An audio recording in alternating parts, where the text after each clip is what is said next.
Starting September, Quebec will no longer accept applications from temporary foreign workers wanting to settle in Montreal, and already existing workers won't be able to renew their contracts either. This measure targets those who make under $57,000 a year. With this, Premier François Legault wants to send a message to Ottawa that Quebec is doing everything it can to reduce the number of temporary immigrants it has jurisdiction over, and now it's the federal government's turn.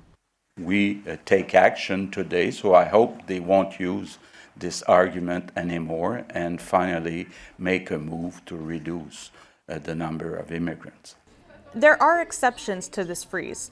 Workers in education, agriculture, construction, and healthcare will be able to stay. Legault says this measure will reduce the number of temporary immigrants in Montreal by about 3,500.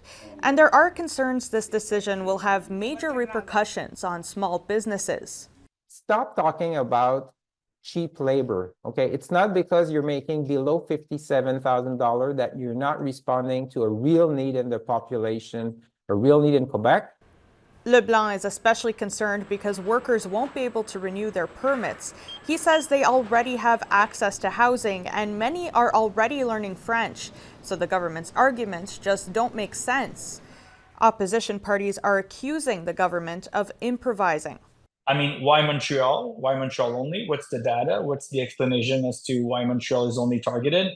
I think he's overwhelmed. He's just not able to give a response to a situation that is urgent.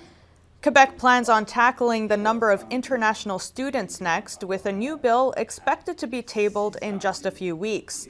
Legault says it won't target regional institutions, leading some to believe this will impact Montreal cégeps and universities.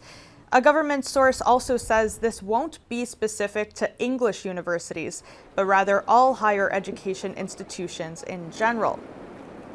Meanwhile, the Quebec government is also still calling on Ottawa to cut the number of temporary immigrants in Quebec by half and to make sure other provinces take on their fair share. Franca Mignacca, Global News, Quebec City.